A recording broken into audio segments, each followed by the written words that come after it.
الحمد لله نحمده ونستعينه ونستغفره ونؤمن به ونتوكل عليه ونعوذ بالله من شرور أنفسنا ومن سيئات أعمالنا من يهده الله فلا مضل له ومن يضلله فلا هادي له ونشهد أن لا إله إلا الله وحده لا شريك له ونشهد أن سيدنا ومولانا محمدا عبده ورسوله صلى الله عليه وعلى آله وأصحابه وبارك وسلم تسليما كثيرا كثيرا أما بعد فأعوذ بالله من الشيطان الرجيم بسم الله الرحمن الرحيم فإذا قضيت الصلاة فانتشروا في الأرض وابتغوا من فضل الله قال النبي صلى الله عليه وسلم كاد الفقر أن يكون كفرا أو كما قال النبي عليه الصلاة والسلام رب اشرح لي صدري ويسر لي أمري واحلل عقدة من لساني يفقهوا قولي اللهم صل على سيدنا مولانا محمد في أول كلامنا اللهم صل على سيدنا مولانا محمد في أوسط كلامنا اللهم صل على سيدنا مولانا محمد في آخر كلامنا معزز سامعین کرام، اللہ تبارک تعالیٰ کی بے شمار نعمتوں میں سے ایک نعمت یہ بھی ہے کہ اللہ تبارک تعالیٰ کسی کو صاحب حیثیت بنائے، مال دے، دولت دے، روپیہ دے، پیسہ دے، جائیداد دے، مکان دے، دکان دے، کارخانے دے، یہ سب اللہ کی نعمتوں میں سے ہے اگر اللہ کے حکم سے اور اللہ کی مرضی سے ان کی آمدنی ہو اور ان کا خرچ ہو۔ نماز عبادت ہے، سنت کے مطابق پڑھی جائے، اور یہی نماز باعث وبال ہے اگر شریعت کے دائرے سے ہٹ جائے۔ فویل للمصلین الذین هم عن صلاتهم ساہون، کہا نماز دین کی بنیادوں میں سے ایک بنیاد، اللہ کو راضی کرنے والی اور جنت تک پہنچانے والی، قبر کے لیے روشنی دینے والی، اور یہی نماز قرآن نے کہا کہ فویل للمصلین، ان نمازیوں کے لیے ویل ہے۔ ویل جہنم کی ایک وادی کا بھی نام ہے جس سے خود جہنم روزانہ 70 مرتبہ پناہ مانگتی ہے۔ الذین هم عن صلاتهم ساہون، جو غفلت کے ساتھ خلاف سنت نماز پڑھتے ہیں، خشوع خضوع نہیں اور ریاکاری کے لیے۔ نماز ایک، لیکن ایک کو جنت پہنچا رہی ہے اور ایک کو جہنم کی وادی ویل پہنچا رہی ہے۔ عموماً دنیا کی محبت کے تعلق سے زیادہ تر مذمت ہی کے بیانات کیے جاتے ہیں، اس لیے کہ دنیا ہی ایسی فتنے والی چیز ہے کہ جو اس سے دوستی کرنے کی کوشش بھی کرتا ہے، دنیا اس کو تباہ اور برباد کر رکھنے کی کوشش کرتی ہے۔ بہت کم ایسے ہوتے ہیں کہ مال اور دولت یہ نعمتیں اسے ملی ہوں اور وہ اس کے فتنے سے بچا ہوا ہو۔ اسی لیے مشائخ نے فرمایا کہ حب الدنیا رأس کل خطیہ، دنیا سے دو لگانا اور دنیا سے محبت کرنا ہر مصیبت اور ہر خطا کی جڑ ہے، اور اس سے بچنا ہر خیر کی چابی ہے۔ اس لیے حدیث پاک میں، قرآن شریف میں زیادہ تر اس کی مذمت ہی بیان کی گئی ہے، لیکن بہت سارے نوجوانوں نے اور مسلمانوں نے اس کا غلط مطلب بھی لے لیا۔ دکان میں کاہلی کریں، نوکری نہ لیں، کمائی میں پیچھے رہ جائیں اور فقیرانہ زندگی گزارنے کی کوشش کریں، اور اس کو رسول کریم صلی اللہ علیہ وسلم اور صحابہ کرام کا اسوہ بتائیں، نمونہ بتائیں۔ اپنی کاہلی، اپنی سستی، اپنی غفلت پر پردہ ڈالنے کے لیے نبی کریم صلی اللہ علیہ وسلم کے گھرانے کو پیش کریں، یہ بھی غلطی ہے اور یہ بھی گناہ کا کام ہے۔ اللہ کے حبیب پاک صلی اللہ علیہ وسلم کا جو فقر و فاقہ تھا وہ اختیاری تھا، سلیکٹ کر کر آپ نے لیا تھا۔ قرآن نے آپ پر جو نعمتیں اللہ تعالیٰ نے برسائی اور جن نعمتوں سے آپ کو سرفراز کیا، اس کے اندر فرمایا وَوَجَدَكَ عَائِلًا فَأَغْنَىٰ، آپ کو غیر مال والا پایا تو آپ کو مالدار بنا دیا، دولت والا بنا دیا۔ حضرت خدیجہ الکبریٰ رضی اللہ تعالیٰ عنہ سے نکاح کیا ہوا؟ مکہ مکرمہ کی ریچسٹ رائل فیملی کی کھرب پتی خاتون تھی آپ، اور نکاح کے بعد آپ نے فرما دیا میں آپ کی کیا ہوئی، میرے غلام، میری دولت، میرا مال، میرا کاروبار، میری تجارت سب آپ کے ہو گئے اور آپ ان کے مالک ہیں۔ اللہ تعالیٰ نے آپ سے فرمایا کہ آپ چاہیں تو احد کا پہاڑ سونا بنا کر آپ کے قدموں کے نیچے ڈال دیا جائے، لیکن آپ نے جو فقر فاقوں کو اپنایا وہ اختیاری تھا۔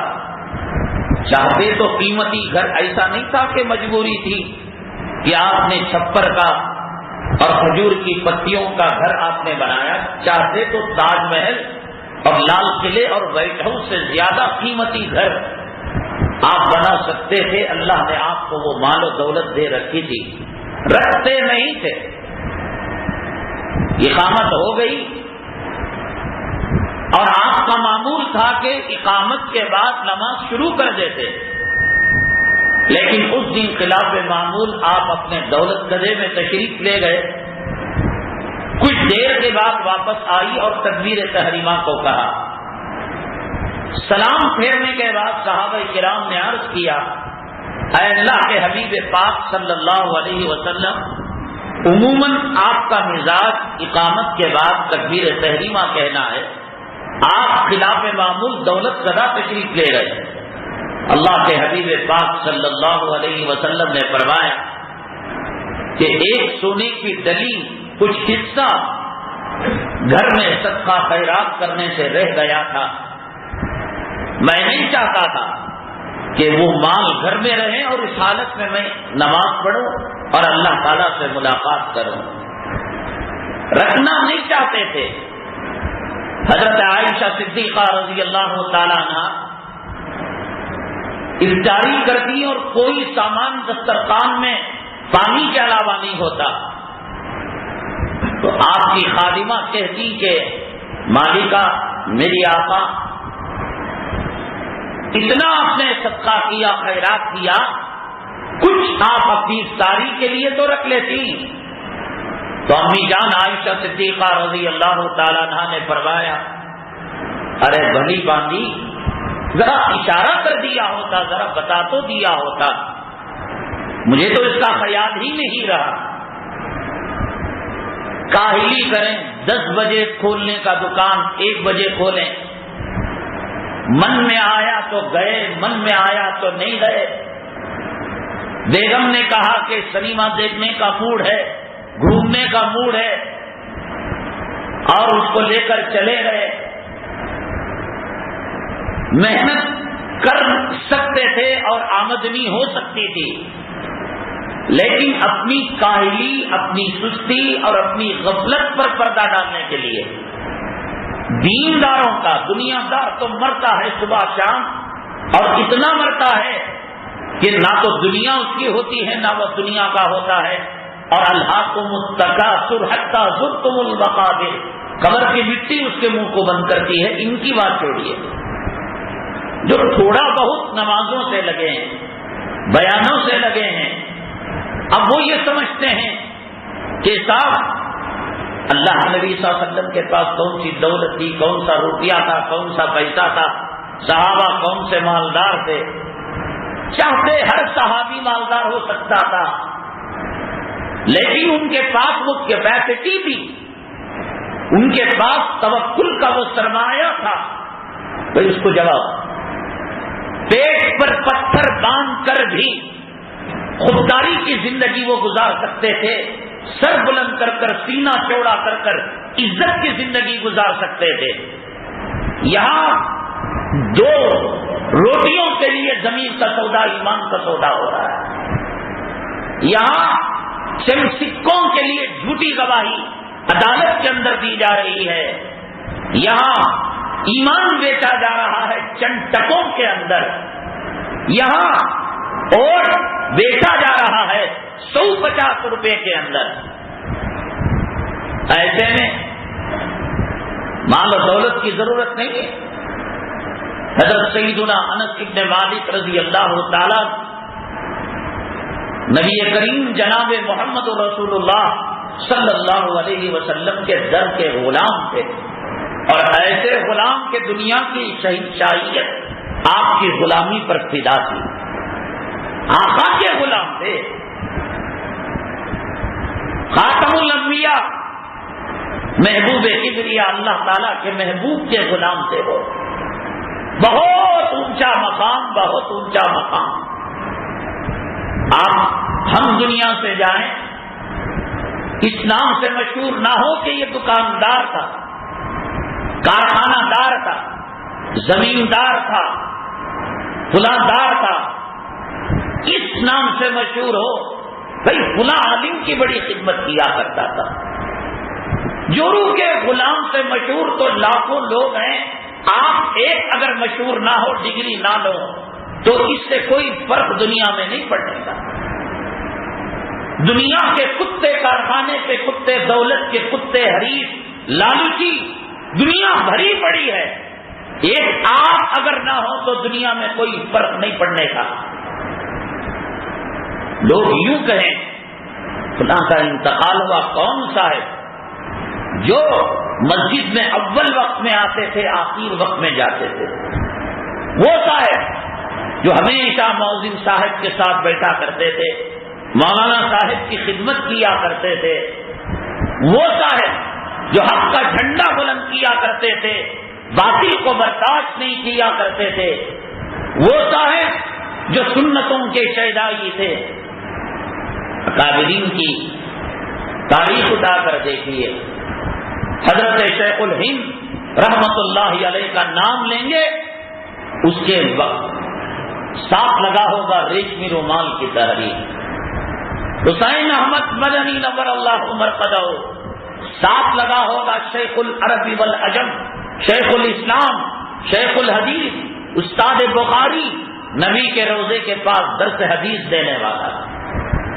علامہ انور شاہ کشمیری رحمت اللہ علیہ ختم نبوت کا محافظ، عطا اللہ شاہ بخاری ختم نبوت کا پہرے دار، حق نواز جھنگری، ایک ایک بزرگ کے سامنے ایک ایک چیز لگی ہوگی۔ اگر میں مروں، آپ مریں، تو میرے اور آپ کے سامنے کیا چیز لگا ہوا ہوگا؟ آپ خود اپنی تاریخ، اپنی ہسٹری، اپنے کارناموں کو دیکھ کر کہ لوگ یہ نہ کہیں کہ یہ داڑھی منڈا تھا، سود خور تھا، چٹ فنڈ چلانے والا تھا، حرام خور تھا، 1 نمبر کا جورو کا حیض و نفاس چاٹنے والا تھا، بچوں کا کتا تھا، عمارت کا پہرہ دار تھا، یہی نہ کہیں لوگ۔ اور حدیثوں سے پتہ چلتا ہے کہ جنازہ چل رہا ہو اور پیچھے جس قسم کی باتیں ہو رہی ہوں، وہ باتیں اس بات کی نشانی ہے کہ یہ جنازہ جنتی ہے یا جہنمی ہے۔ کسی جنازے کے جنتی اور کسی مرحوم کے جنتی اور جہنمی ہونے کی نشانی یہ ہے کہ کہتے ہیں زبان خلق نقارے خدا، کہ جو لوگ کہا کرتے ہیں وہ اللہ تعالیٰ کا نقارہ ہوتا ہے۔ ارے بھیا بڑا نیک آدمی تھا، بڑا اچھا آدمی تھا، اللہ کو پیارا ہو گیا، سوشل ورکر تھا، نمازی تھا، یہ نشانی کہ اللہ تعالیٰ کے یہاں وہ جنتی ہے۔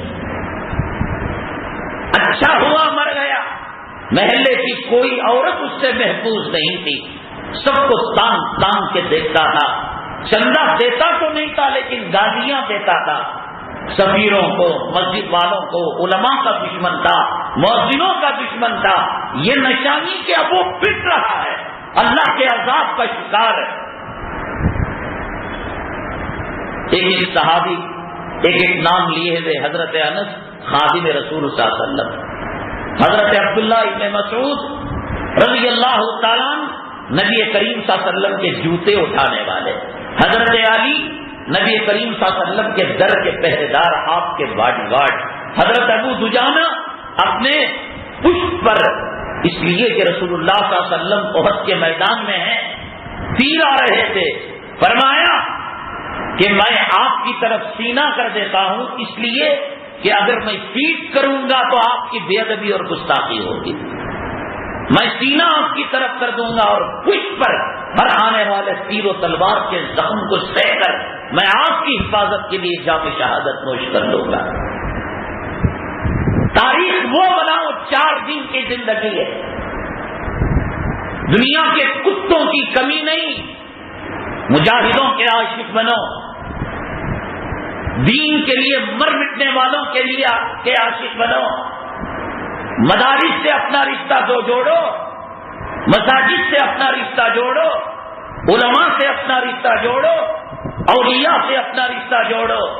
ابھی اگر آپ کی عمر 45 سال، 35 سال، 50 سال، 60 سال، مڑ کر دیکھو کہ اب اگر میں مر جاؤں اثر سے پہلے تو لوگ کیا کہیں گے، میں خود اپنے بارے میں کیا کہوں گا۔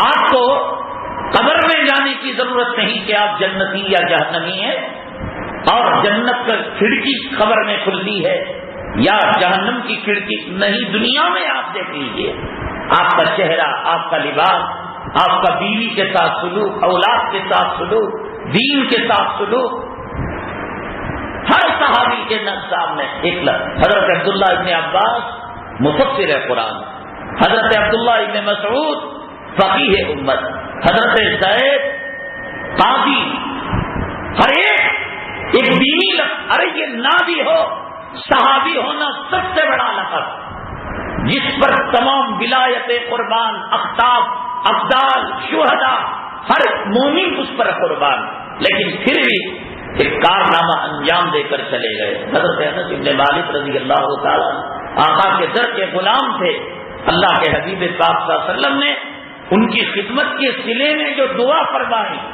اللہم اکثر مالا، اے اللہ انس نادار ہے، غریب ہے، محتاج ہے، اے اللہ مال و دولت سے سرفراز فرما دے۔ اگر یہ بری چیز ہوتی اللہ کے حبیب پاک صلی اللہ علیہ وسلم یہ دعا کرتے۔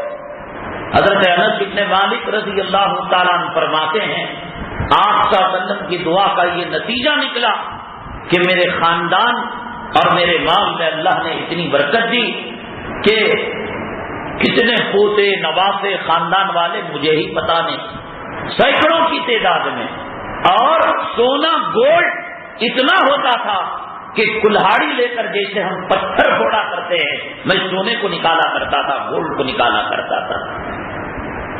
یہ حضرات، حضرت سیدنا عثمان ابو بکر کے نام کے ساتھ کیا ہے صدیق، حضرت عمر کے نام کے ساتھ کیا ہے فاروق، حضرت علی کے نام کے ساتھ کیا ہے مرتضی، حضرت خالد ابن ولید سیف اللہ، تو ایسے حضرت عثمان کے نام کے ساتھ کیا ہے؟ غنی، مالدار، صاحب دولت، صاحب ثروت۔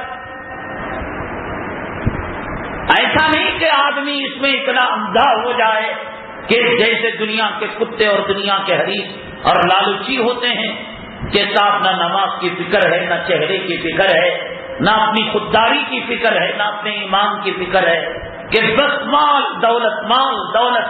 وَيْلٌ لِكُلِّ هُمَزَةٍ لُمَزَةٍ الَّذِي جَمَعَ مَالًا وَعَدَّدَهُ۔ تباہی ہو، بربادی ہو گن گن کر مال رکھنے والوں کے۔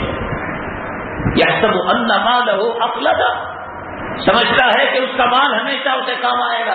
کَلَّا لَيُنبَذَنَّ فِي الْحُطَمَةِ، ہرگز نہیں حطمہ میں داخل ہوگا۔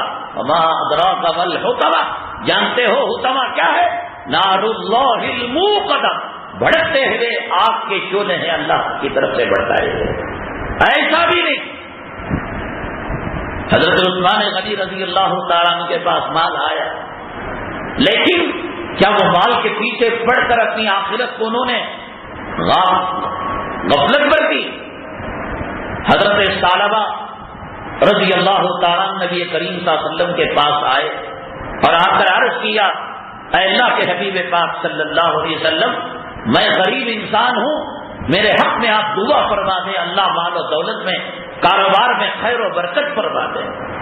اللہ کے حبیب پاک صلی اللہ علیہ وسلم نے فرمایا، ثعلبہ اگر تو چاہے تو میں امن و عافیت کی دعا کروں، اور اگر تو چاہے تو جس چیز کو تو مانگ رہا ہے اس کی دعا کروں۔ اب ان کو ایک مال کی طلب تھی، دولت کی آس تھی ان کو۔ انہوں نے کہا کہ نہ، میرے کاروبار میں وسعت اور بڑھوتری کی دعا کیجیے۔ نتیجہ یہ ہوا کہ وہ ثعلبہ رسول اللہ صلی اللہ علیہ وسلم کے پیچھے بن وقتہ نماز پڑھنے والے اب 2-3 دن میں ایک مرتبہ، ہفتے میں ایک مرتبہ، جمعہ میں ایک مرتبہ، پھر مہینے میں ایک مرتبہ، بعد عیدوں میں ایک مرتبہ، اللہ کے نبی صلی اللہ علیہ وسلم خیر خبر رکھنے والے۔ کہا کہ ثعلبہ کہاں ہے؟ فرمایا اللہ کے حبیب پاک صلی اللہ علیہ وسلم، اس کے بکریوں کا ریوڑ اور جانوروں کا ریوڑ اتنا بڑا کہ اب مدینہ طیبہ میں رہنے کے لیے اس کی گنجائش کوئی نہیں رہی، وہ شہر کے باہر چلا گیا اور مال بہت بڑھ گیا اور اتنا بڑا کہ وہ آپ کے پیچھے اقتدا کرنے سے بھی محروم ہو گیا۔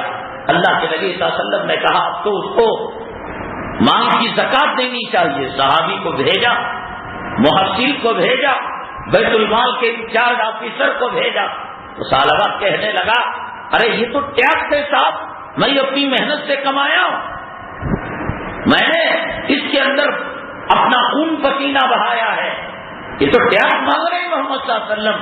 اللہ کے نبی صلی اللہ علیہ وسلم نے فرمایا، یا ویحا ثعلبہ، اے ثعلبہ تیری تباہی ہو، بربادی۔ اس کے بعد اللہ کے نبی صلی اللہ علیہ وسلم نے اس کے زکات کو قبول نہیں کیا۔ حضرت صدیق اکبر فاروق اعظم یہ کہہ کر کہ نبی نے تمہاری زکات کو قبول نہیں کیا، ہم نے قبول نہیں کیا، اسی حالت میں اس کا انتقال ہو گیا۔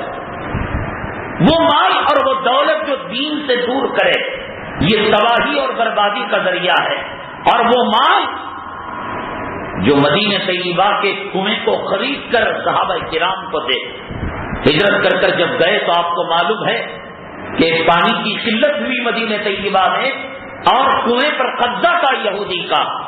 حضرت سیدنا عثمان غنی رضی اللہ تعالیٰ عنہ نے اپنی دولت کا وہ نمونہ پیش کیا کہ کنویں کو خریدا۔ میں نے بتایا ایسی آپ نے مثال پیش کی، اللہ تعالیٰ کو یہ ادا اتنی پسند آئی کہ آج بھی مدینہ طیبہ کی بیان کے اندر حضرت عثمان غنی رضی اللہ تعالیٰ عنہ کا اکاؤنٹ ہے، اور ساری دنیا میں مساجد اگر حکومت کی طرف سے تعمیر کی جاتی ہے تو اس کا پیسہ اس میں لگتا ہے، افطاری کے دسترخوان میں لگتا ہے، غریبوں، یتیموں، بیواؤں اور مسکینوں آپ کے نام کا کرنٹ اکاؤنٹ ہے، آپ کے نام کی بجلی کا بل آتا ہے، پانی کا بل آتا ہے۔ دولت آئی تو یہ نمونہ انہوں نے قائم کیا، اور جو یہ نمونہ قائم کر سکتے ہیں اور کیپیسٹی ہے ان کو چاہیے کہ وہ مال کے حصول کے اندر اور دولت کے حصول کے اندر غفلت نہ کرے۔ اللہ تعالیٰ کی من جملہ نعمتوں میں سے ایک نعمت ہے۔ قرآن شریف کے اندر اللہ تعالیٰ نے فرمایا فَقُلْتُ اسْتَغْفِرُوا رَبَّكُمْ إِنَّهُ كَانَ غَفَّارًا يُرْسِلِ السَّمَاءَ عَلَيْكُمْ مِدْرَارًا وَيُمْدِدْكُمْ بِأَمْوَالٍ وَبَنِينَ وَيَجْعَلْ لَكُمْ جَنَّاتٍ وَيَجْعَلْ لَكُمْ أَنْهَارًا۔ اگر تم گناہوں سے توبہ کرو گے اور استغفار کرو گے، جہاں بہت ساری نعمتیں اللہ نے بتائی، ان میں ایک نعمت اللہ نے یہ بھی بتائی وَيُمْدِدْكُمْ بِأَمْوَالٍ وَبَنِينَ، ہم تمہیں وسعت دیں گے، مال کے اندر اور دولت کے اندر، اولاد کے اندر خیر و برکت دیں گے۔ یہ توبہ کے نتیجے میں اللہ نے بتایا۔ اللہ تعالی یعنی ایک ہے حب دنیا اور ایک ہے بغض دنیا اور ایک ہے اللہ کی یہ نعمت، دنیا کی نعمت، مال اور دولت، روپیہ، پیسہ، اور آدمی مواقع پا کر بھی اس کو چھوڑ دے۔ اس کو موقع تھا زمین خریدنے کا، اس کو موقع تھا مکان بنانے کا، اور اس کو موقع تھا دکان کو چمکانے کا، لیکن اپنی کاہلی، اپنی غفلت اور سستی پر پردہ ڈالنے کے لیے اس نے رسول اللہ صلی اللہ علیہ وسلم اور صحابہ کرام کے اسوے کو اگر نمونہ بناتا ہے تو ایک نمبر کا جاہل اور ایک نمبر کا بے وقوف ہے۔ اللہ کی من جملہ نعمتوں میں سے ایک نعمت ہے اللہ تعالیٰ نے رسول اللہ صلی اللہ علیہ وسلم پر جو احسانات فرمائے، اس کے اندر فرمایا وَوَجَدَكَ عَائِلًا فَأَغْنَىٰ، ہم نے آپ کو مال دیا، ہم نے آپ کو دولت دی، روپیہ دیا، پیسہ دیا، آپ کو صاحب ثروت بنایا۔ المال والبنون زینت الحیات الدنیا، اللہ نے فرمایا کہ مال اور اولاد یہ دنیاوی زینت ہے، یہ اگر بغیر آخرت کو ضائع کیے کہ، نماز کو چھوڑے کے اور بغیر ایمان کو خطرے میں ڈالے کے اگر یہ نعمتیں ملتی ہیں تو انسان اس سے پیچھے نہیں ہٹنا چاہیے۔ بعض لوگ کہتے ہیں اللہ نے ہمیں مقدر کے اندر غریب بنا دیا تھا، فقیر بنا دیا تھا، ہم تقدیر سے لڑیں، ہم تقدیر کا مقابلہ کریں۔ ساری چیزیں تقدیر ہی سے تو ہوتی ہیں۔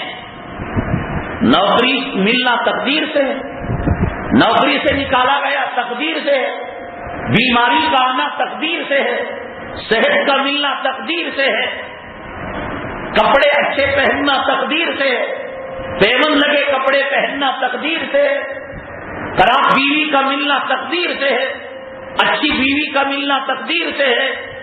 ایک امیری غریبی رہ گئی جو اعتماد کر کر آدمی کاہلی اور سستی کے اندر مبتلا ہو جائے۔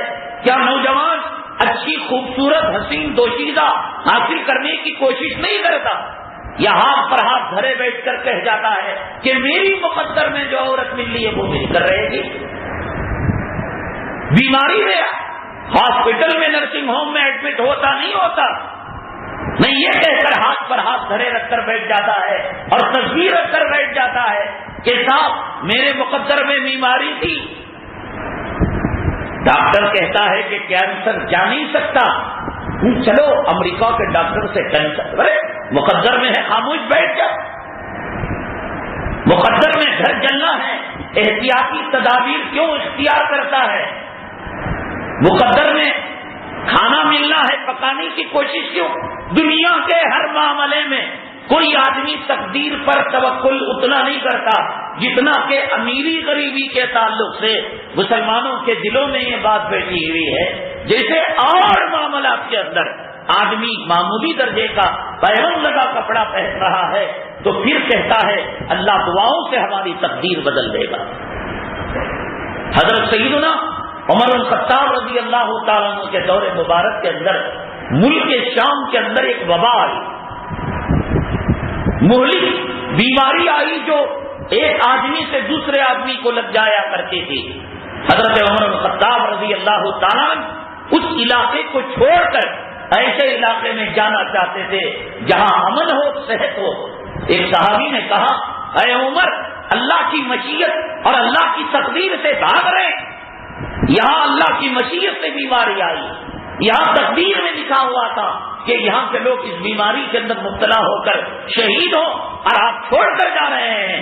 حضرت عمر بن خطاب رضی اللہ تعالیٰ عنہ نے فرمایا کہ میں اللہ کی مشیت سے اللہ کی مشیت کی طرف جا رہا ہوں، وہ ملک بھی تو اللہ کا ہے، وہ تو دنیا کے کسی بادشاہ کا اور دنیا کے کسی امیر کا اور دنیا کے کسی حاکم کا بتایا ہوا نہیں ہے. یہ بھی اللہ کی مشیت، وہ بھی اللہ کی مشیت، بیماری بھی اللہ کی مشیت اور صحت بھی اللہ کی مشیت، خاص مکان، کرائے کا مکان بھی اللہ کی مشیت اور تقدیر، اور خاص مکان بھی. آدمی کوشش کرتا نہیں کرتا، کرنا چاہیے نہیں کرنا چاہیے. عزت، عافیت، خودداری، اگر اللہ تبارک تعالیٰ نے حلال طریقے سے کسی کو مال دیا ہو، دولت دی ہو، روپیہ دیا ہو، پیسہ دیا ہو، تو یہ اللہ کی نعمتوں میں سے ہے. کہاں وہ زمانہ سیدنا ابو ہریرہ رضی اللہ تعالیٰ عنہ بھوک کی وجہ سے، افلاس کی وجہ سے، فقر و فاقے کی وجہ سے آ کر سڑک پر پڑ جایا کرتے تھے، اور لوگ یہ سمجھتے تھے کہ ان کو مرگی کی بیماری ہے اور گردن رگڑ کر آگے بڑھ جاتے تھے. کوئی ایک گھونٹ دودھ دینے والا نہیں تھا، ایک روٹی کا ٹکڑا اور ایک کھجور کا دانہ دینے والا نہیں تھا. اور حضرت ابو ہریرہ رضی اللہ تعالیٰ عنہ فرماتے ہیں کہ کہاں وہ زمانہ کہ ریشم کے رومال سے ابو ہریرہ اپنی ناک صاف کر رہا ہے. یہ اللہ تعالیٰ کی نعمتوں میں سے ہے. اس سے انسان کے اندر خودداری پیدا ہوتی ہے، عزت کے ساتھ، سلیقے کے ساتھ، سینہ چوڑا کر کر، محتاجگی کے بغیر، دینے والا بن کر، یہ عافیت کی زندگی اس کو نصیب ہوتی ہے. نبی کریم جناب محمد رسول اللہ صلی اللہ علیہ وسلم نے فرمایا الید العلیٰ خیر من ید السفلیٰ. آدمی یا تو لینے والا یا تو دینے والا، یا تو امیر یا تو غریب. آپ نے فرمایا کہ دینے والا ہاتھ بہتر ہے، اوپر والا ہاتھ نیچے والے ہاتھ سے بہتر ہے. دینے والے بنو، عزت والی زندگی گزارو، خودداری والی زندگی گزارو. یہ نہیں کہ صاحب کپڑا نہیں، پیسہ دے دو، چندہ دے دو، ایڈمٹ ہے ماں چندہ دے دو، بیوی ایڈمٹ ہے. اس کو پسند نہیں کیا گیا. حدیث پاک میں یہاں تک کہا گیا کہ یہ فقر و فاقہ انسان کو کفر تک بھی پہنچا دیتا ہے. آدمی ایسے کام کرنے لگتا ہے جو اللہ کو ناراض کرنے والے ہو، توحید کے خلاف.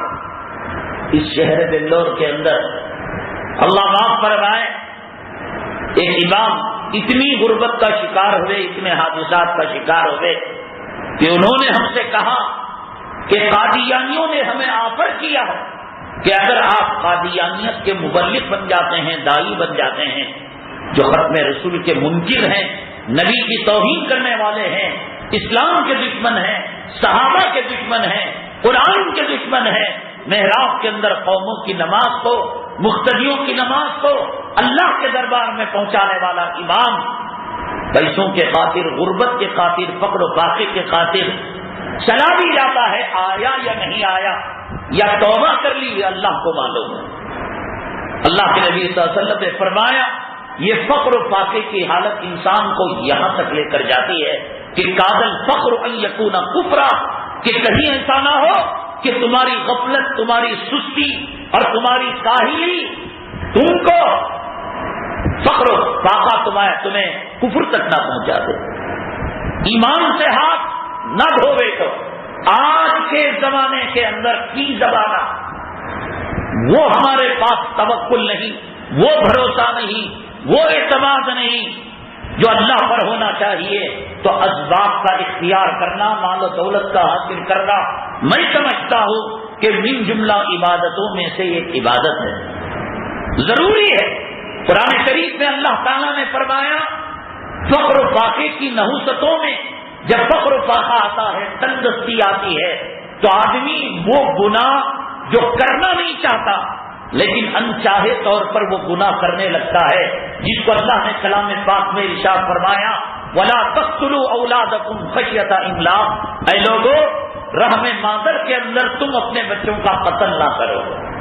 کیوں؟ اس لیے کہ مارنے والا یہ سوچ کر مارتا ہے کہ میری انکم محدود ہے، میری کمائی محدود ہے، میں 2 بچوں کو پال سکتا ہوں، 2 لڑکیوں کی شادی کر سکتا ہوں. اگر لڑکی پیدا ہو گئی، اگر اور لڑکے پیدا ہو گئے، اگر جڑواں بچے پیدا ہو گئے، میں کہاں سے پالوں گا؟ تو علماء نے مشائخ نے فرمایا کہ یہ جو رحم مادر کے اندر بچوں کو، معصوم بچوں کو قتل کرنے کا جو گناہ ہے، خشیۃ املاق، قرآن نے کہا کہ روزی کے ڈر سے وہ کر رہا ہے. اگر اللہ تعالیٰ کی نعمت اسے ملی ہوتی، مال ملا ہوتا اور دولت اور روپیہ پیسہ ہوتا تو پیٹ بھر کر بچے پیدا کرتا، کم سے کم اس گناہ کے اندر وہ ملوث نہ ہوتا۔ سیدنا امام محمد رحمت اللہ علیہ فرماتے ہیں کہ میں کلام پاک اور حدیث کو سامنے رکھ کر مسائل کا استخراج کر رہا تھا، اجتہاد کر رہا تھا۔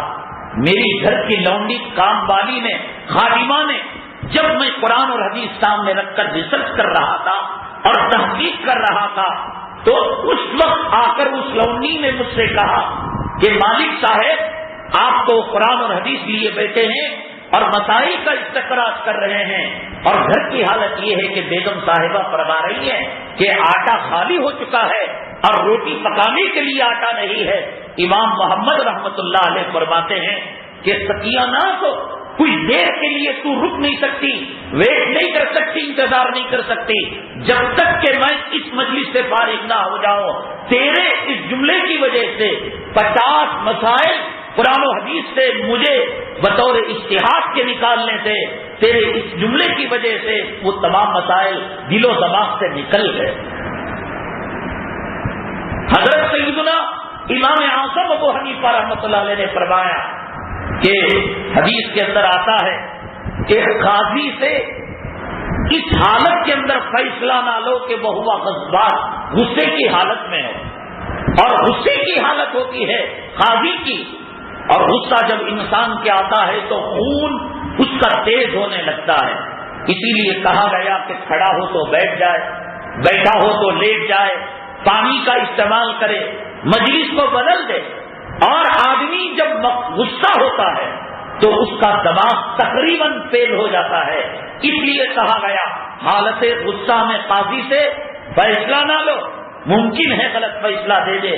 سیدنا امام اعظم ابو حنیفہ رحمت اللہ علیہ فرماتے ہیں جیسے غصے کی کیفیت قاضی کی قضاوت کے اندر اثر انداز ہے، فرمایا کہ فقر و فاقہ، گھر کی تنگی اور روٹی کی طلب اور قرض کی پریشانی، یہ بھی اسے اثر انداز ہوتی ہے۔ اسی لیے عالمگیر رحمت اللہ علیہ وہ ہندوستان کے بڑے جلیل القدر حکمران اور نیکوکار بادشاہ گزرے ہیں، جو قرآن شریف لکھ کر کمایا کرتے تھے، اور ان کی بیوی، ان کی بیگم صاحبہ ٹوپیاں بن کر کمایا بیت المال سے، حکومت سے ایک سکہ وہ نہیں لیا کرتے تھے، حتیٰ کہ اپنے کفن کا پیسہ اپنی زندگی میں حلال کمائی سے انہوں نے رکھ رکھا تھا۔ لوگ کہتے ہیں کہ صاحب مشکل ہے حلال کمائی کمانا، جھوٹ بولے بغیر کام نہیں ہوتا، دبائے بغیر کام نہیں ہوتا، دھوکہ دیے بغیر کام نہیں ہوتا۔ جس کی حکومت ہندوستان پر، پاکستان پر، بنگلہ دیش پر، سری لنکا پر، برما پر، رنگون پر، اتنے بڑے علاقے پر تھی، وہ اپنی زندگی میں اپنے حلال پیسے سے کفن تیار کر رکھا۔ اور آج کہتا ہے آدمی کہ بغیر جھوٹ کے کام نہیں چلتا، نماز کو آئے تو کاروبار نہیں چلتا۔ ان کی زندگیاں کیسی بنی؟ سب کچھ زمین و آسمان کے خزانے اپنی مٹھی میں رہ کر ایک حرام کا لقمہ اپنے پیٹ کے اندر نہیں ڈالا۔ انسان اگر کوشش کرے تو پہاڑ بھی موم بن جاتا ہے اور راستے بننے لگتے ہیں۔ والذین جاہدوا فینا لنہدینہم سبلنا۔ یہ عالمگیر رحمت اللہ علیہ سفر و حضر کے اندر ایک امام رکھا کرتے تھے۔ سفر میں جاتے وہ امام نماز پڑھاتا، ایک مرتبہ امام کے سجدے سہو ہو گیا، نماز کے اندر فرق ہو گیا رکعتوں کے اندر۔ یہ نہیں کہا کہ امام صاحب نماز کے اندر طبیعت نہیں لگتی، نماز کے اندر خیال نہیں ہے۔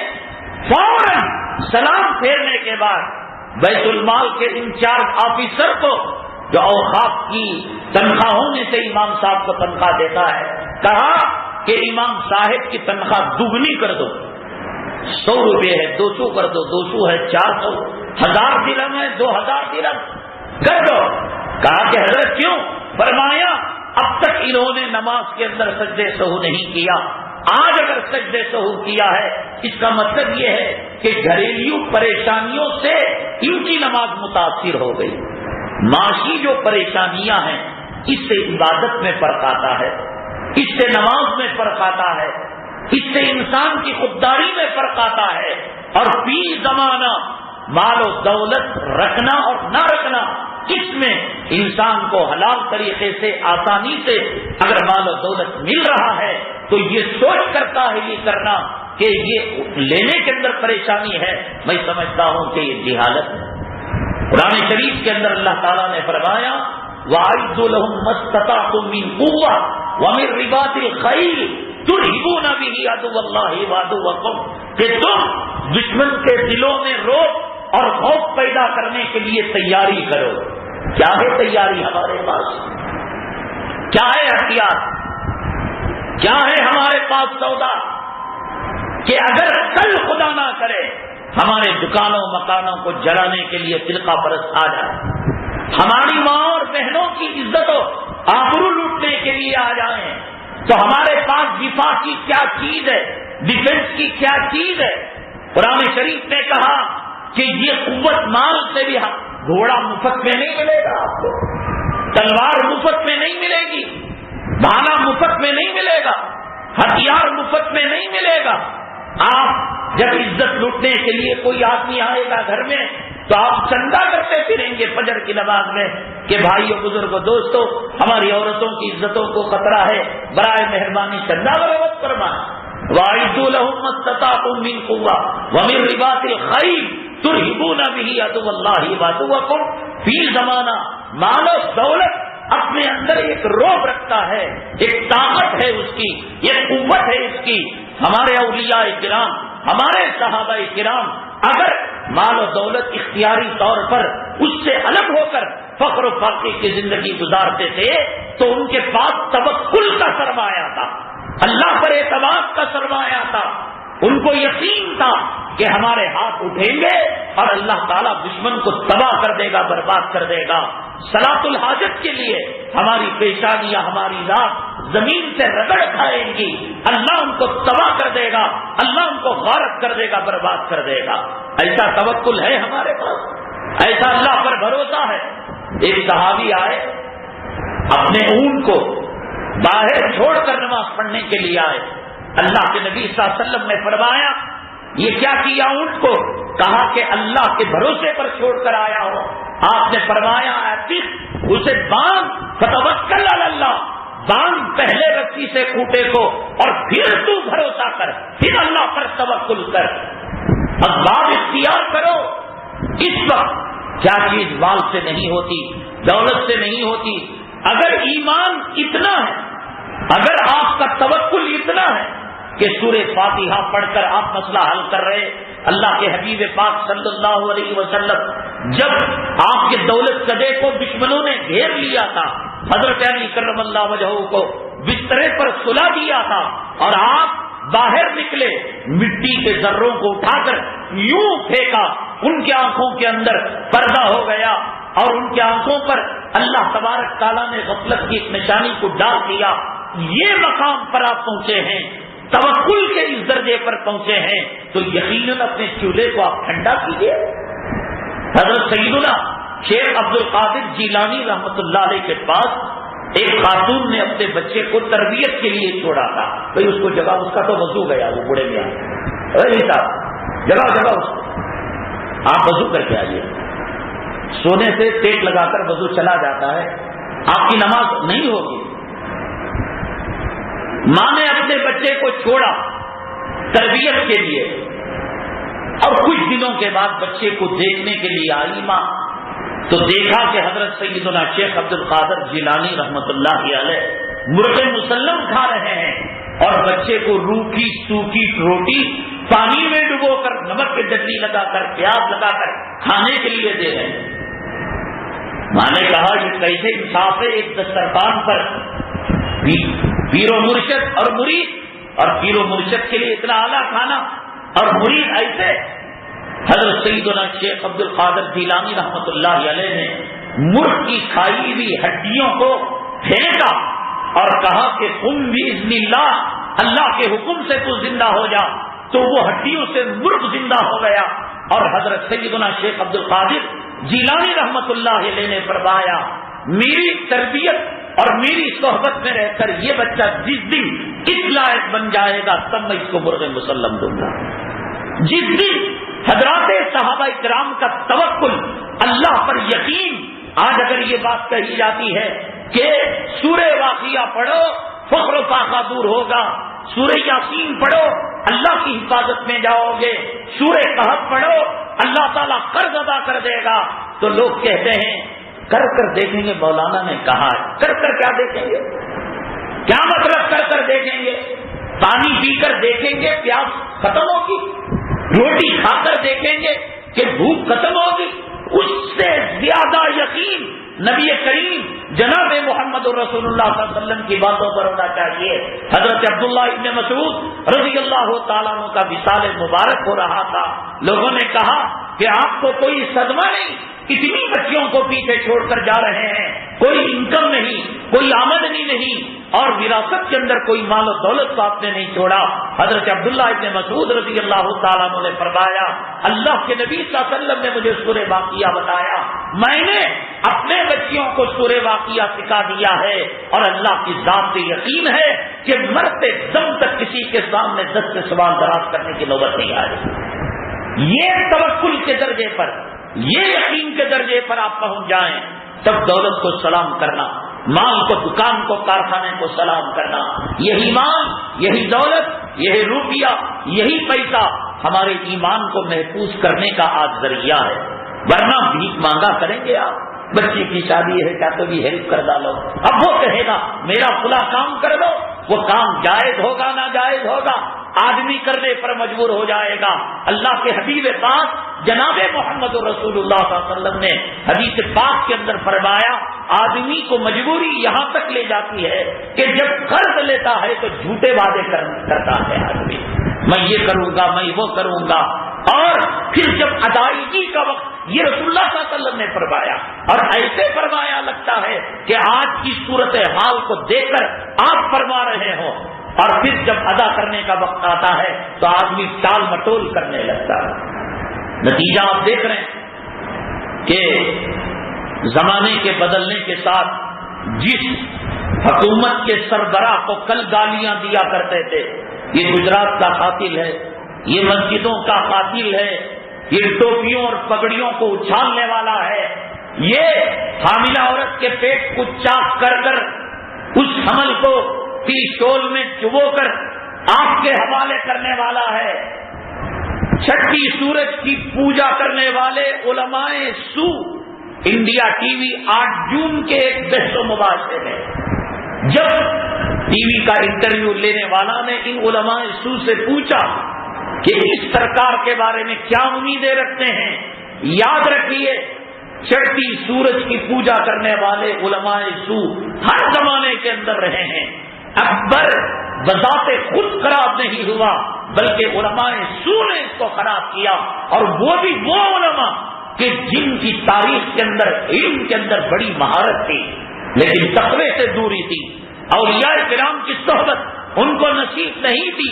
ابو الفضل اور فیضی جو اس زمانے کے کبار علماء اور کبار مفتیان کرام میں سے تھے، انہوں نے اکبر کو دین الہی بنانے پر مجبور کیا. چڑھتی سورج کی پوجا انہوں نے کی. بشار الاسد جو ملک شام کا قاتل ہے، نہ جانے کتنے لاکھوں جانیں اس کے اشارے پر تلف ہوئی ہیں اور ختم ہوئی ہیں، کتنے لوگ معذور ہوئے ہیں اور کتنے لوگ بے گھر ہوئے ہیں، کتنے لوگ مجبور ہوئے ہیں.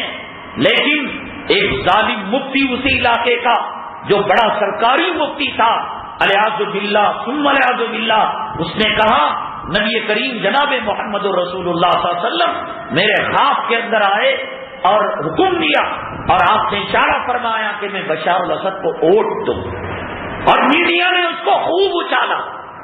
اچھی خبروں کو میڈیا نہیں اچھالتا، اچھی چیزوں کو عام نہیں کرتا. ابھی معلوم ہے ایک بی جے پی لیڈر کا دیہنت ہو گیا، وہ مر گیا، وہاں جہانی ہو گیا. مسلمانوں نے اس کے اس کے گھر سے لے کر جس جگہ پر اس کا انتم سنسکار کیا جاتا ہے، آپ کو معلوم ہے کہ مہاراشٹر میں، اتر پردیش میں سخت ترین گرمی لو چل رہی ہے. 47 ڈگری تک گرمی پہنچی ہوئی ہے. لوگ تالابوں میں کود رہے ہیں, پانیوں کے اندر ڈبکیاں لگا رہے ہیں, لو سے جنوں سے نکل رہے ہیں. ہمارے مسلم نوجوانوں نے اس کا جو جلوس نکلا تھا, ٹھنڈے پانی کی سبیلیں لگائی تھی, کھانے کا انتظام کیا تھا, لیکن میڈیا نے ان کی ذرہ نوازی انسانیت نوازی کو عام نہیں کیا. مسلمانوں نے مدد کی, فرقہ وارانہ فساد کے موقع پر غیر مسلموں کو پناہ دیا, ان کی عورتوں کی عزتوں کی حفاظت کی. جو مالک تھا اپنے نوکروں کی اس نے حفاظت کی. میڈیا نے اس کو عام نہیں کیا. فٹ بال گراؤنڈ کے اندر لاکھوں شائقین اس فٹ بال میچ کو دیکھتے ہیں. ایک گول کیا جاتا ہے, ایک مسلم فٹ بالر, فٹ بال کھیلنے والا سجدہ تشکر کے اندر اس بیچ میدان کے اندر اللہ کے دربار میں سجدہ تشکر ادا کرنے گر جاتا ہے, لیکن کیمرے کا رخ اس طرف نہیں کیا جاتا کہ یہ اپنے رب کا شکریہ ادا کر رہا ہے. تو میڈیا آج متاثر ہو چکا ہے, اس کے اندر زہر بھر چکا ہے. وہ ایسی خبریں نہیں بتاتا, وہ ایسی خبریں بتاتا ہے کہ انڈیا ٹی وی کے اندر علماء سو کا ایک طبقہ کہتا ہے کہ اب یہ فلاں جو صاحب ہیں جو سرکار چلا رہے ہیں ان سے ہمیں کوئی نقصان نہیں, انہوں نے ملت کا کوئی نقصان نہیں پہنچایا, انہوں نے قوم کا امت مسلمہ کا کوئی نقصان نہیں پہنچایا. بجنور کے اندر ایک مفتی صاحب نے یہاں تک کہہ دیا حاکم وقت کی اطاعت مسلمانوں پر لازم ہے, اور انہوں نے اس حدیث سے دلیل لی کہ اللہ کے نبی صلی اللہ علیہ وسلم نے فرمایا صلو کل خلف فاجر او بر, کہ ہر فاجر یا نیکوکار کے پیچھے تم نماز پڑھو. اور نماز امامت کبریٰ ہے. جب امامت کبریٰ میں ایک فاجر شخص کی اقتدا میں نماز پڑھی جا سکتی ہے, تو پھر ایک فلاں شخص کی جو ایک نئی سرکار چلا رہا ہے اور اب کی سرکار اچھی سرکار کا جس نے نعرہ دیا ہے تو اس کی بات مان. ایسے چڑھتی سورج کی پوجا کرنے والے علماء سو ہر زمانے کے اندر پیدا ہوں گے. جو ٹوپیوں کو اچھالنے والا تھا اس کے قدموں پر اپنی پگڑیاں ڈالیں گے, اپنی ٹوپیاں ڈالیں گے. ہندوستان کے اندر انگریز جب ایسٹ انڈیا کمپنی کے نام پر آیا تو نوابوں کو جب خریدنے لگا, گورنروں کو جب خریدنے لگا, علماء سو ہی کا تو طبقہ تھا جو امت کے اندر اختلاف کو پیدا کر کر امت کے اندر جذبہ جہاد کو سخت کرنے کی کوشش کی. انگریز کے آنے کے بعد یہاں فاتحہ کا مسئلہ پیدا ہوا, انگریز کے آنے کے بعد یہاں چہلم کا مسئلہ پیدا ہوا, انگریز کے آنے کے بعد یہاں قیام میلادی کا مسئلہ پیدا ہوا, انگریز کے آنے کے بعد یہاں 8 رکعت کا مسئلہ پیدا ہوا, انگریز کے آنے کے بعد یہاں ایک ہاتھ سے مسافے کا مسئلہ پیدا ہوا. ورنہ 850 سال تک مسلم حکمران اس دھرتی پر حکمرانی کی ہے, چاہے ان کی زندگی تقوی پر رہی ہو یا تقوی سے الگ رہی ہو, لیکن تاریخ نے اس کو الگ چیز کر طریقے سے قوم کے سامنے ہسٹری کو پیش کیا. قطب مینار کو پیش کیا جاتا ہے, کسی اور شکل میں پیش کیا جاتا ہے, تاج محل کو, فتح پور سیکری کے قلعے کو, جبکہ قطب الدین ایبک جب ایران سے ہوتے ہوئے افغانستان سے ہوتے ہوئے ایران آئے اور ایران سے ہوتے ہوئے ایک زرخرید غلام تھے اور اللہ نے ان کو بادشاہت کی گدی پر فائز کیا تھا, اور انہوں نے دلی کے اندر جو قطب مینار تعمیر کیا تھا اس زمانے کے اندر مائک سسٹم نہیں تھا, اذان وہ دی جائے جو ساری دلی کے عوام کو اذان سنائی دے, اس لیے انہوں نے قطب مینار کو تعمیر کیا تھا. تعمیرات کا کوئی شوق نہیں تھا, لیکن ہسٹری پیش کرنے والے ہسٹری کو غلط طریقے سے پیش کرتے ہیں. کل انشاءاللہ وہ بات ثابت ہوگی کہ ملک کی محبت کے لیے, ملک سے وفاداری کے لیے شاہ جہاں نے تاج محل کو تعمیر کیا تھا, نہ یہ کہ جورو کی غلامی کے لیے اور نہ یہ کہ ممتاز محل کی یاد میں. تاریخ نے اس کو غلط انداز میں ایسا پیش کیا اور جھوٹ کو اتنی مرتبہ کہا کہ آج اگر کوئی سچ کہتا ہے تو بات سمجھ میں نہیں آتی.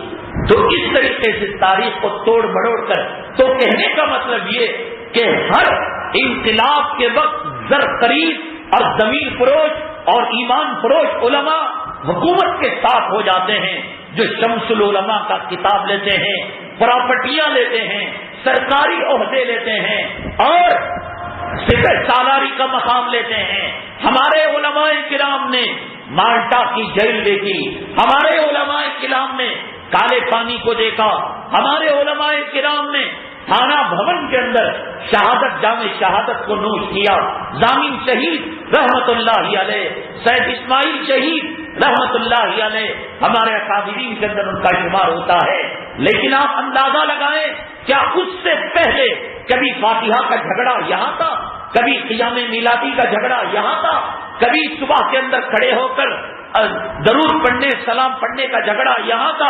زمین فروش علماء کو خریدا اور اس نے ختم نبوت پر ڈاکہ ڈالا, مجددوں کو پیدا کیا, اماموں کو پیدا کیا. خداوند قدوس کی عزت و جلالت کی قسم مسلک حنفیت پر 850 سال تک یہاں کے وہ ائمہ نماز پڑھاتے تھے. عیدین کے اندر سنت کے مطابق نماز پڑھائی جاتی تھی.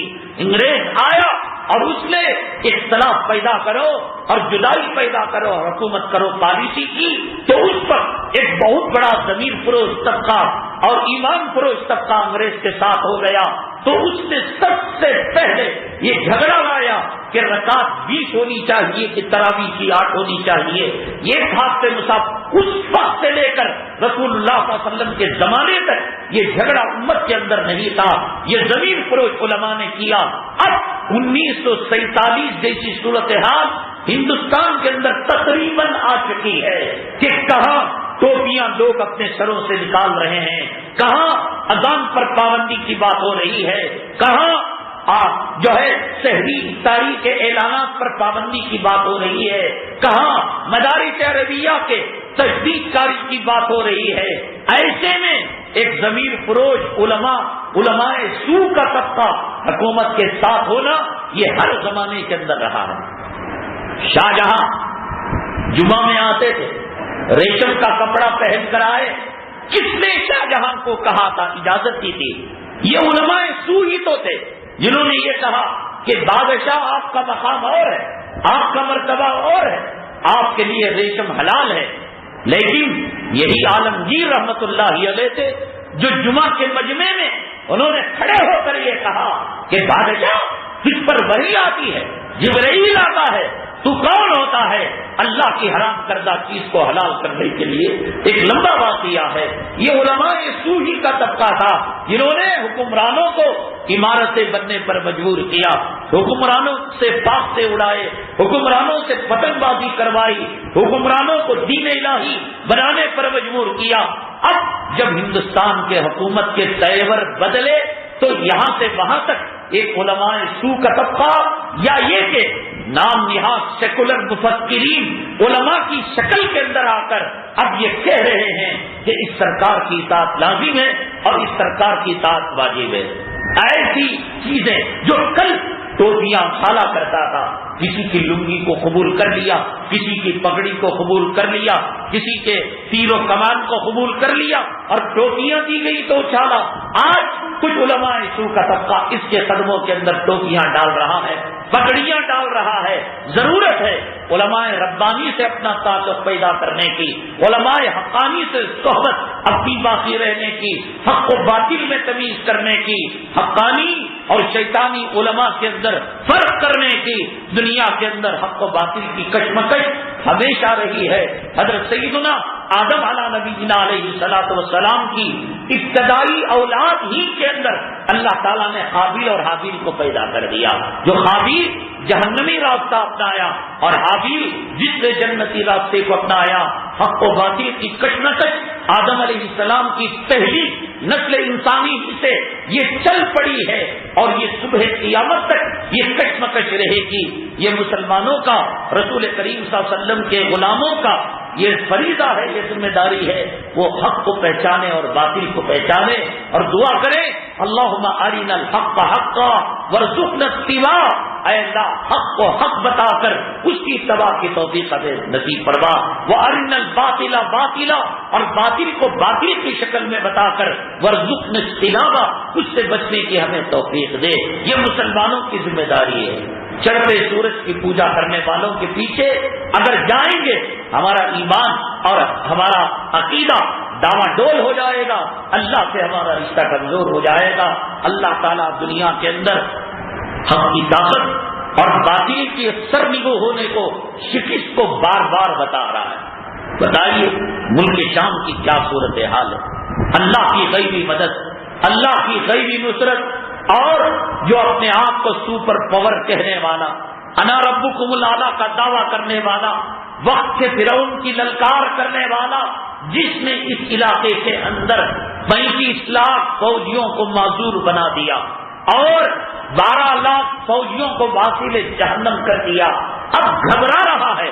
ایک وہ طائف منصورہ کہ جس پر اللہ کی مدد اور اللہ کی نصرت کا وعدہ ہے، اب یہ ہے کہ میڈیا اس کو ایک شکل میں بتاتا ہے، یہ بچوں کے قاتل ہیں، یہ شہریوں کے قاتل ہیں، یہ عورتوں کے قاتل ہیں، یہ فلاں کے قاتل ہیں۔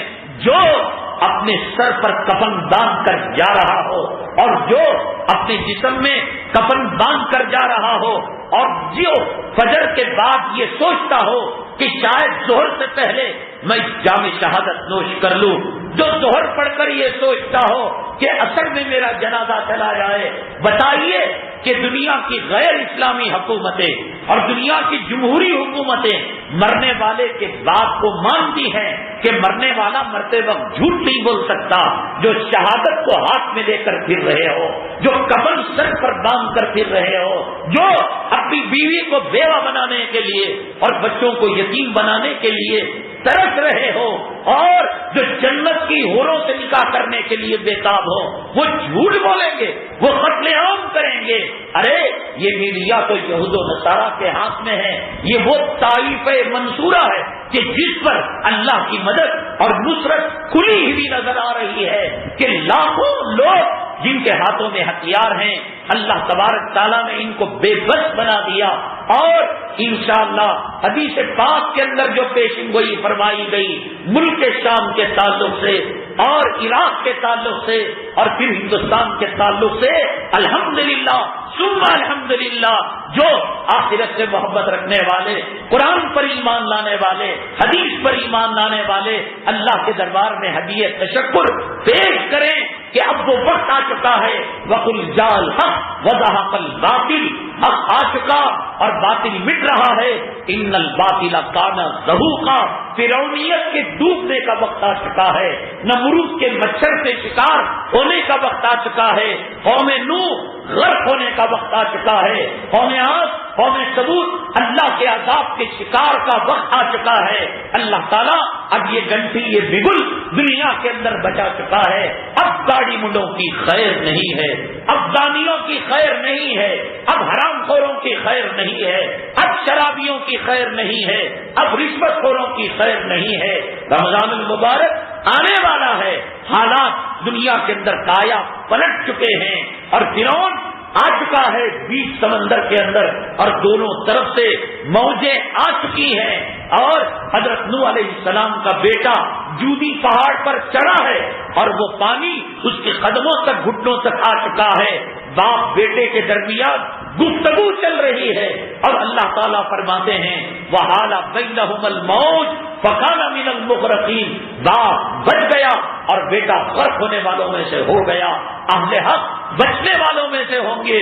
ابو غریب جیل، گوانتانامو میں جیل، اور وہ جیل کہ جہاں مظلوموں کی کراہوں سے اور آہوں سے جہاں کی وادیاں تنگ آ چکی ہیں، اب وہ سلاخیں ٹوٹنے والی ہیں، حق کا نعرہ بلند ہونے والا ہے اور باطل مٹنے والا ہے۔ اس لیے رمضان المبارک ہمارے سروں پر سایہ فگن ہے، اب اس کے لیے تیار ہو جائے۔ الحمدللہ یہاں آپ جانتے ہیں کہ گزشتہ سال خواتین کے لیے یہاں پر جو ہے کوئی جگہ نہیں تھی، الحمدللہ ایک عظیم الشان عمارت اب قائم ہو چکی ہے۔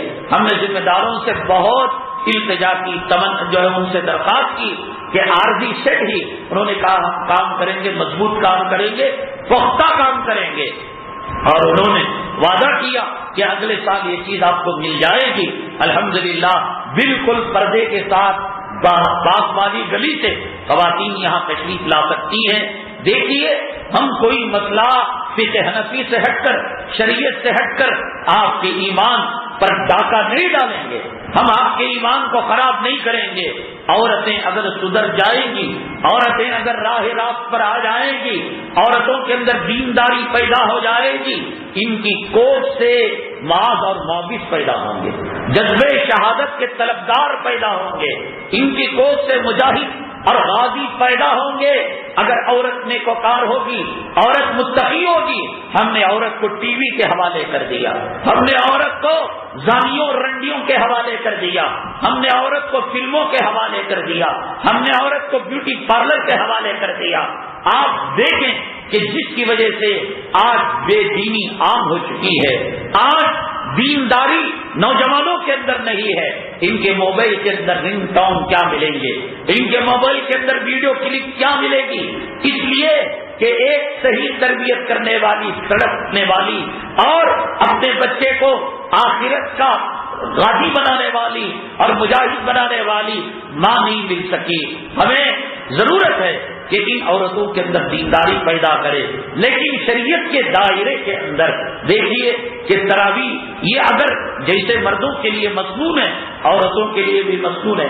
کہاں یہ تراویح پڑھتی ہیں، کہاں یہ ختم قرآن کیا کرتی ہیں؟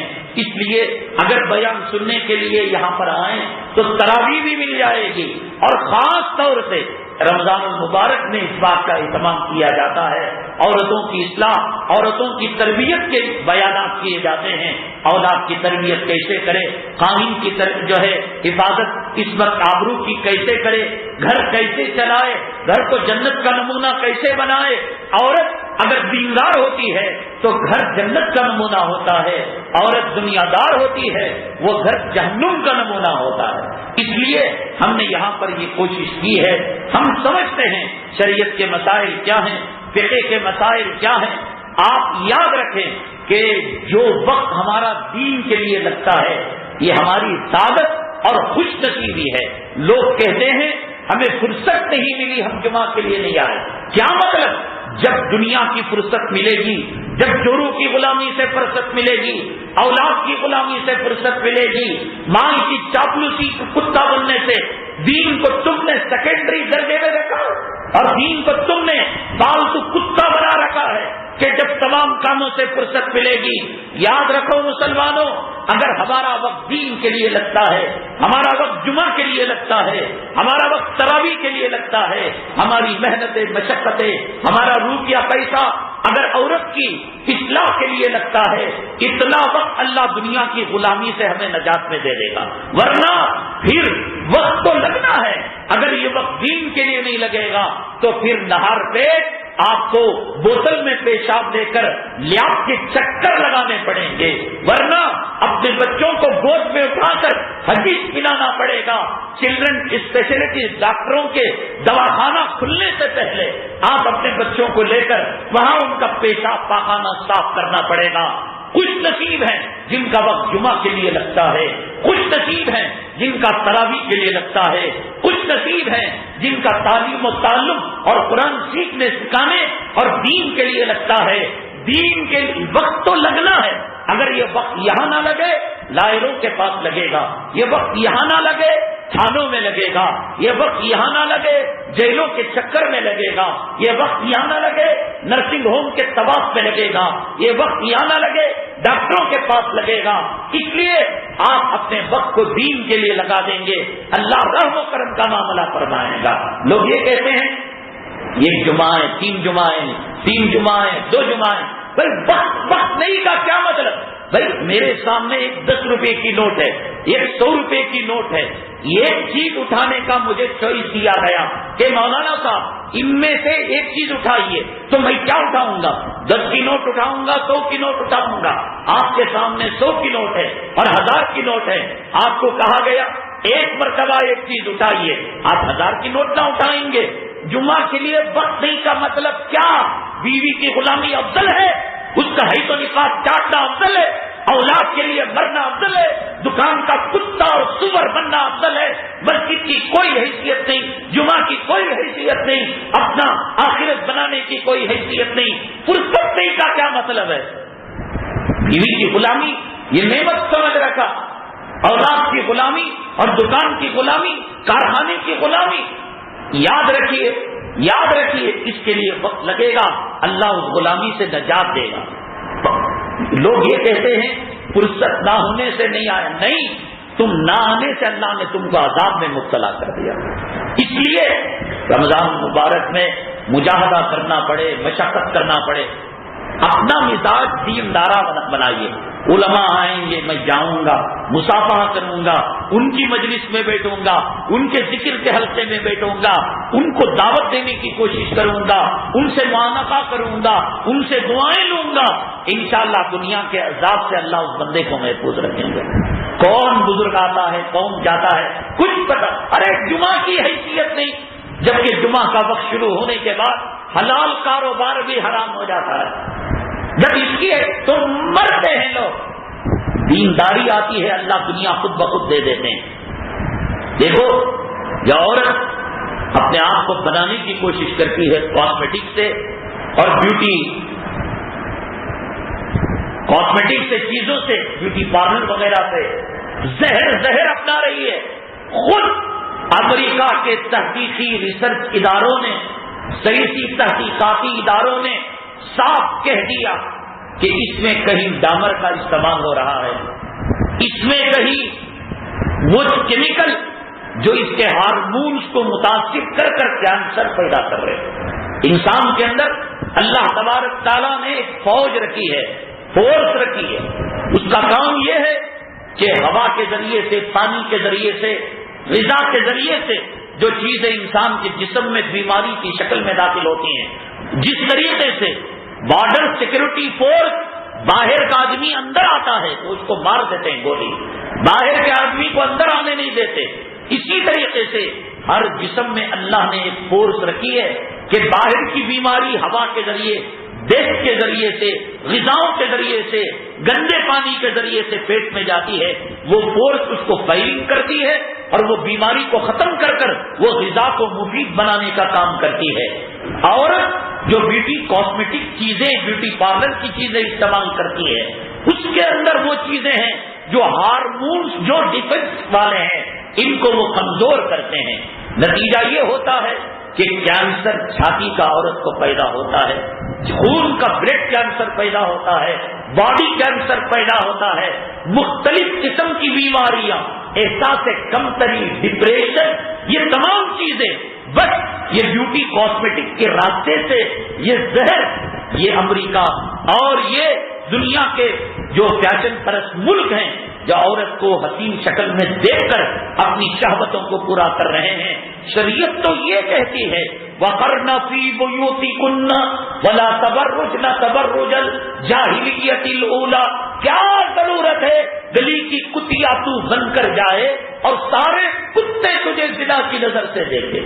حدیث پاک میں آتا ہے عورت جب بن سور کر نکلتی ہے تو زانی آنکھ کا زنا، ناک کا زنا، اس کی خوشبو کو سونگھ کر، آنکھ کا زنا، جسم کی بناوٹ کو دیکھ کر گندی سے گندی بندریا اور کتیا سے بدتر عورت بھی ہوگی تو شیطان اس کی پاخانے کی جگہ پر بیٹھ کر ایک متقی پرہیزگار کو، ایک غیر کو اسے ایسے بتائے گا کہ یہ دنیا کی بیوٹی کوئین ہے چمارنی، ہے بندن، لیکن اس کی بیوی ہوگی حور صفت والی، لیکن جب وہ دیکھے گا اس عورت کو بیوٹی کوئین بنا کر اس کے سامنے پیش کرے گا، آنکھوں کا زنا، کانوں کا زنا، ناک کا زنا۔ حدیث پاک میں آقا نے فرمایا جو عورت ٹھہرنے والی خوشبو لگا کر اسپرے ہے، عطر ہے، یا یہ کہ وہ کاسمیٹک کی چیزیں ہیں کہ جس سے مہک نسوانیت کی اور لیڈیز کی غیر محرموں تک جا رہی ہے، اللہ کے نبی صلی اللہ علیہ وسلم نے فرمایا وَهِيَ كَذَا وَكَذَا، وہ عورت ایسی ہے آنی زانیہ، یعنی وہ عورت رنڈی اور بدکار اور زانیہ عورت ہے، یہ اللہ کے نبی صلی اللہ علیہ وسلم نے فرمایا۔ زانیہ کا کیا ترجمہ ہے؟ رنڈی۔ زانیہ کا کیا ترجمہ؟ بدکار۔ یہ کتنا بے غیرت، بے حیا، شریعت نے سچ کہا اذا لم تستحی فاصنع بما شئت، جب تیری شرم کا جنازہ نکل جائے اب جو چاہے کر۔ یہ پھول لا کر عورت کو دے رہا ہے، جائیے بیگم صاحبہ شادی کی محفل میں، شکرانے کی محفل میں، گھر کی ٹھنڈی کی محفل میں، ولیمے کی محفل میں یہ پھول لگا کر یہ خوشبو غیر محرموں، لونڈوں اور زنا کے شاہد چھکروں تک پہنچا کر ان کی ناک تک جو ہے خوشبو کو پہنچائے، تاکہ تمہاری چمکیوں کو دیکھ کر اور تمہارے جسم کے کام کو دیکھ کر اور تمہاری خوبصورتی اور بیوٹی کاسمیٹک کو دیکھ کر وہ دل کا زنا کرے اور دل میں یہ سوچے اسے پہلو میں سلا کر میں اپنی شہوت کو پورا کروں، اپنی خواہشات کی تکمیل کروں۔ حدیث میں آقا نے فرمایا کہیا قذاب عورت گاڑیاں ہے، اور وہ عورت رنڈی عورت ہے، بازاری عورت ہے جو غیروں کے لیے بنے۔ اللہ کے نبی صلی اللہ علیہ وسلم نے فرمایا کہ اگر دنیا میں کسی کا سجدہ کسی کے لیے ہو سکتا ہے تو میں عورت کو حکم دیتا کہ وہ اپنے خامد کے لیے سجدہ کرے۔ بننا، سورنا، خوبصورت ہونا، حسین ہونا، دلہن بننا یہ صرف مرد کے لیے جائز ہے، باپ کے لیے بھی جائز نہیں، اولاد کے لیے بھی جائز نہیں، بھائی کے لیے بھی جائز نہیں۔ لیکن کیا کیجیے گا کہ دنیا والوں نے یہ ماحول بنا دیا کہ شراب کی بوتل بھی فروخت نہیں ہوگی اور بیت الخلا کا برش بھی فروخت نہیں ہوگا اس وقت تک جب تک کہ کسی لیڈیز کی تصویر، ننگی عورت کی تصویر اس کے اندر نہ آ جائے۔ کپڑوں کا ایڈ ہے، کپڑوں کا اشتہار، یا بنی آدم قد انزلنا علیکم لباسی یواری سوآتکم، قرآن نے کہا ہم نے لباس نازل کیا کہ تمہارے جسموں کے عیوب کو چھپاتا ہے۔ حرامزادی، گندی، بدکار، رنڈی عورت، لباس کا عورت اور جسم کی نمائش کر رہی ہے، اس کو کیا کہیے گا کہ عقل کا نام خرد کا نام جنو رکھ دیا اور جنو کا نام خرد رکھ دیا۔ ہاں شریعت نے کہا یہ عورت اگر کلام پاک کی تلاوت کرے گی، یہ عورت نماز پڑھے گی، یہ عورت وضو کرے گی، یہ عورت ناپاکی سے بچے گی، یہ عورت تہجد پڑھے گی، سجدہ کرے گی، اللہ کی عزت و جلالت کی قسم دنیا کی پوری بیوٹی پونوں کو آپ ایک اسٹیج پر رکھیں، پرہیزگار عورت کے چہرے پر جو چمک اور جو دمک اور جو روشنی، جو نور ہے، اللہ کی قسم جنت کی حوریں بھی اس پر پیدا۔ یہ آپ کیجئے گا، کیوں زہر کا استعمال کر رہے ہیں؟ بہرحال الحمدللہ ثم الحمدللہ وقت کا فرعون شکست کھا رہا ہے، ایسے لاکھوں ہتھیار عورتوں کو ہٹانے کے اپنائے جا رہے ہیں۔ تو یہاں اگر آپ اپنی محنت ہوگی، آٹو کا پیسہ لگے گا، گاڑی کا پیسہ لگے گا، اپنے نظام کو عدل بدل کرنا پڑے گا۔ اس وقت بھی عدل بدل کرنا پڑتا ہے جب پولیس گرفتار کر کے لے جاتی ہے، اس وقت بھی عدل بدل کرنا پڑتا ہے جب جیل میں کوئی ہوتا ہے، اس وقت بھی عدل بدل کرنا پڑتا ہے جب ایکسیڈنٹ ہو کر ہڈی ٹوٹ کر وہ بیچانے میں پیشاب پاخانہ کرنا پڑتا ہے۔ دین کے لیے کریں گے، اللہ کی مدد آئے گی، اللہ کی نصرت آئے گی، عورت بنے گی، گود کے اندر ولی پیدا ہوں گے، دین کے شہزادے پیدا ہوں گے، عورت دیندار ہوگی، کمائی پر مجبور نہیں کرے گی۔ ہارٹ جو آ رہا ہے آج کل، یہ بی پی جو آ رہا ہے، شوگر جو آ رہا ہے، یہ خاندان کی وجہ سے اور ایک گندی ظالمہ عورت کے ڈپریشن اور اس کے پریشانی کی وجہ سے۔ عورت تنگ کرتی ہے مرد کو، کمانے پر مجبور کرتی ہے، 47 ڈگری کی گرمی اور فٹ پاتھ پر کھڑے ہو کر 100 کا دو 100 کا دو اتنا چیختا ہے کہ گلا پھٹ جاتا ہے، پسینے میں شرابور ہونے لگتا ہے۔ یہ سب عورت کے ظلم اور تشدد کا نتیجہ۔ آپ نے اس کو ٹی وی دے کر دیکھا، فلم دے کر دیکھا، ہیرو ہیروئن دے کر دیکھا، ذرا قرآن کی محفل دے کر دیکھیے، مسجد کا ماحول دے کر دیکھیے، ذرا دینی ماحول دے کر دیکھیے۔ اللہ کی قسم اگر آپ کو جنت کا مزہ نہ ملے، اسی لیے ابھی کچھ دن باقی ہیں، اگلا جمعہ بھی ہمارے پاس ہے، سب خریداری مکمل کر لیجئے۔ رمضان کے اندر بالکل ہم گھر سے نہیں نکلیں گے، ہماری تلاوت ہوگی، ہمارا ذکر و اذکار ہوگا، ہماری نوافل کی پابندی ہوگی، ہماری قضا نمازوں کی ادائیگی ہوگی، ٹی وی بند ہوگا، موبائل بند ہوگا، خط و کتابت بند ہوگا، نہ رشتے دار کے یہاں جائیں گے، نہ دوستوں کا آنا جانا لگے گا۔ یہ سب کچھ ایک جو ہے عشرہ ہم کے کچھ دن ہمارے سامنے موجود ہیں، سب چیزوں سے فارغ ہو جائیے، راشن لا کر ڈال دیجیے، کپڑا سل لیجیے، عید کی تیاری ابھی کر لیجیے، رمضان کے اندر آپ خالص اپنے آپ کو وقف کر دیجیے، ابھی ماحول بنائیے، چاہے کتنے کلومیٹر دور کیوں نہ ہو۔ اگر آپ کا پیٹرول دین کے خاطر جلے گا تو دنیا کے لیے اللہ تعالیٰ اس کو نہیں جلائے گا۔ آپ کا وقت دین کے لیے لگے گا تو پھر اللہ تعالیٰ اسے دنیا کے لیے استعمال نہیں کرے گا۔ اللہ جو کرتا ہے اس کے اندر حکمت ہوتی ہے، مصلحت ہوتی ہے۔ آج میں نے بتایا کہ کچھ معترضین نبی کریم جناب محمد الرسول اللہ صلی اللہ علیہ وسلم پر اعتراض کرتے ہیں، اطباء نے میڈیکل سے یہ بات ثابت ہے کہ مرد اگر غالب آتا ہے تو لڑکا پیدا ہوتا ہے، عورت اگر غالب آتی ہے تو لڑکی پیدا ہوتی ہے. اور اللہ کے نبی صلی اللہ علیہ وسلم کی جو نسل مبارک ہے اور آپ کا جو سید خاندان جو چلا ہے وہ مردوں سے نہیں چلا، بلکہ آپ کے بچے پیدا ہوئے اور انتقال ہو گئے. محدثین کرام نے لکھا کہ آپ کے 4 مرد بچے پیدا ہوئے. بعض نے کہا بچہ تو ایک تھا، لیکن سید طاہر ابراہیم ان کے مختلف نام تھے، لیکن بعض محدثین نے کہا کہ 4 بچے پیدا ہوئے اور بہت کم عمری کے اندر اللہ نے ان کو اپنے پاس بلا دیا. علماء نے لکھا، محدثین نے فرمایا اللہ تبارک تعالیٰ نے ان لوگوں کا دندہ چکن جواب دیا ہے جو لوگ یہ کہتے ہیں کہ رسول اللہ صلی اللہ علیہ وسلم غالب نہیں تھے، مرد بچوں کو پیدا کر یہ بتایا کہ آپ کے اندر اتنی طاقت تھی، یہ قوت تھی. اور حدیث پاک کے اندر آتا ہے یطوف علی نسائی فی لیلۃ واحدہ، پوری 11 ازواج مطہرات کے پاس کبھی کبھی آپ ایک رات کے اندر جایا کرتے تھے. یہ قوت اور طاقت کا مظاہرہ بھی آپ نے فرمایا. اور دوسری طرف محدثین کرام نے لکھا ہے کہ اللہ تعالیٰ نے ان 4 بچوں کو اس لیے اٹھا دیا تاکہ ختم نبوت کی حفاظت ہو سکے کہ کل کوئی آپ کے بچے کو نبوت اور رسالت کا وارث قرار نہ دے.